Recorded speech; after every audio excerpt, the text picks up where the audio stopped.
Google's June core update was supposed to end July 17th, but it's still wreaking havoc. Here's what's really going on. So officially, it wrapped up. You can see here, it wrapped up as of July 17th. But if you check the SEO forums, the chaos is still unfolding like a new season of Tiger King, which that would be pretty cool. So what's going on? So for some sites, it's like Christmas came early. One AI-powered content site jumped from 300,000 monthly visits to over 2.6 million in just 72 hours. And that's not a typo. They're winning big with clean structure, great internal linking, and humanized AI content. The opposite of what Google says it's trying to do, which is kind of minimize AI-produced content. But for others, it's like Google pulled the emergency brake. They're seeing drops of 20%, 40%, even 60% have been reported. So let's break down exactly what is happening so you know what's going on out there. So the volatility is real. Here's one chart from a business showing some of the volatility here. And I mean, this is, you can see it's up and down, up and down, huge high volatility. So even after the update ended, webmasters are still seeing ranking roller coasters. And one SEO noted a huge spike in impressions, but a drop in click-through rate. Why is this happening? So AI overviews and more ads are dominating the top of search results. Traditional organic listings are pushed further down. And listings often show fewer images or rich snippets, making them less clickable.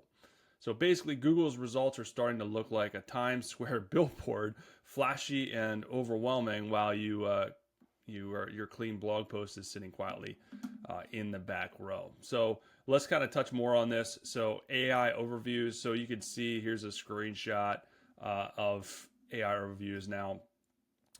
This is kind of what's showing up, right? These are when you do a search, AI overviews are dominating the queries. So these are all taking away your clicks. So according to Ahrefs, 99.2% of AI overviews are triggered by informational searches, queries that start with things like how, what, why, or when. So if your content is educational and top of the funnel, there's a good chance it's getting summarized and swallowed by Google's AI. You become the appetizer and Google serves itself as the main course. But here's the twist. Bottom of the funnel pages like product comparisons, service pages, or transactional content are mostly safe. These rarely trigger AI overviews. That's why some SEOs are shifting towards building compact conversation or conversion-focused landing pages that hit intent directly, right? So keep that in mind when you're producing content. The other thing is search intent is the new SEO superpower. So to survive updates, you need to outsmart the algorithm by outserving the user. Ask, what does the searcher really want?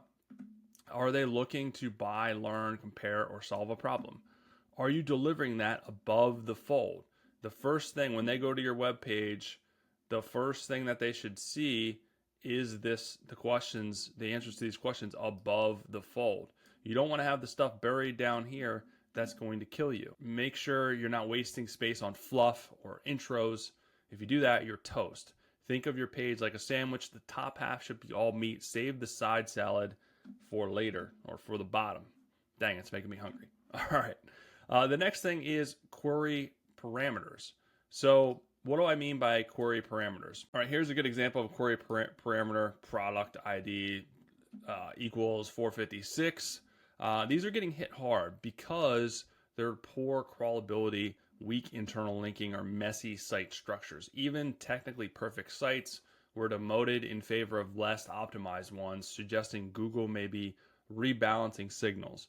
So clean internal linkings, breadcrumbs, and content clusters still help, but they're not the only game anymore. One prediction from a savvy SEO says that Google might dial this update back slightly, but will be down 2 to 4% prematurely. It's classic marketing psychology: break, repair, then lower the bar. Yikes, not great.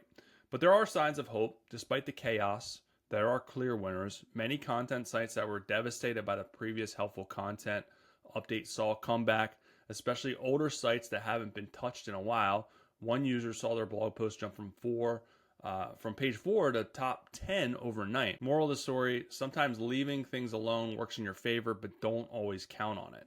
All right, here's some final takeaways with all of this being said. If your traffic tanked or skyrocketed, here's how to stay afloat or ride the wave. Focus on bottom of the funnel SEO. These pages are less likely to be replaced by AI overviews. And this is a good strategy regardless. So what am I talking about? Bottom of the funnel. So top of the funnel would be like running shoes, right? Very top of the funnel. But bottom of the funnel would be cross-training shoes for pregnant moves. I said that wrong. Pregnant moms. I don't know why it says moves. Anyways, typo. So if you're searching for running shoes, you're still in the information gathering stage. You're not ready to buy yet. But if you're a mom suffering in pain and you need cross-training shoes for a pregnant mom, these fit your need precisely. So the buyer intent is a lot higher here, and there's a lot higher chances they're going to buy from you if your content comes up serving this search. And still, there's a lot of people not doing this. They're still focusing on top of the funnel, and this is where they're going to get dominated by AI overviews. The second is use tools like Arvow to rapidly create optimized content with tight keyword targeting and smart internal linking, bottom of the funnel, long keyword content. So Arvow is my ride or die SEO tool that is amazing. I haven't seen a dip at all since all of these changes because I am using it to focus on bottom of the funnel content, bottom of the funnel keywords with the content. And you can see here's some other people that are using it that are getting huge traffic increases. 300% traffic increase here, 5,400 traffic converting YouTube videos to blogs, 0 to 1,600. It keeps going and going and going. There's a lot of case studies on here, but real quick, this is the main. There's a lot of things that you can use this for. Blog, SEO friendly blog content is one of them, but you basically just go in here, you write your long tail keyword here, you can include a title and then have it create an amazing SEO optimized article. Here's some examples just to kind of give you an idea of the output that this creates. I've done a ton of these. Here's like realtor near Miami article, but these are optimized for SEO. Unlike copying and pasting from ChatGPT or Perplexity, these will include all of your site assets, so it's not going to be recognizable that AI helped create these articles. So you will get de-indexed if you're just copying and pasting stuff from ChatGPT as a blog. This will not. You can include your own pictures or it'll generate them for you. It'll include key takeaways. This is good for AI overviews to be featured at the top. But then it breaks this down, includes your internal site links. You can add your sitemap. It'll also include excerpts. It'll include external links. It'll include YouTube channel, yours or someone else's, to help enhance the article. So these are very good articles with all the SEO bells and whistles that you can generate in just minutes and then integrate it to your website, automatically post to your website, post to social media.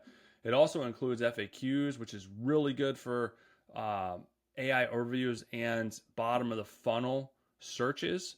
So again, this is just an example, and you can have this analyze your website pages too for SEO improvements. You can have this help you generate leads, lead magnets. There's a lot of things, but content, bottom of the funnel content is number one, and it'll really help you get a lot more traffic and a lot more sales. So this is a tool I use. There's a link below. You can try it out for free. It is next level.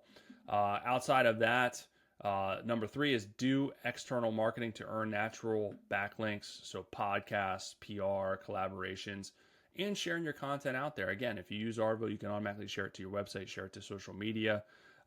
You can use it to create YouTube videos, articles from YouTube videos. There's a lot of ways to get backlinks. Number 4, give users what they want right away, above the fold. And number 5, match search intent like a like-minded reader. Don't just rank, satisfy. So make sure that you're producing content that matches the search intent, right? And if you're using AI content, be smart about it. Add structure, interlink, add your internal brand assets. Again, Arvow allows you to do all of this. You can integrate all that stuff because otherwise you're going to get de-indexed if you're just copying and pasting AI structure. So hopefully that helps you out. Hopefully you survive the core update. This is just one of many. It's going to keep changing. It's going to keep being rapid, but if you're doing things correctly in terms of the right focus, you shouldn't be impacted that much. So we'll see. More to come on this, I'm sure. If you want the latest SEO news, check out this video. And again, if you want to try out Arvow, there's a link below. It is next level. You won't regret it. If you don't want to try it out, then don't. It's not that big of a deal, but I'm suggesting that you do. I'll be back soon with some more good stuff. Have an amazing rest of your day.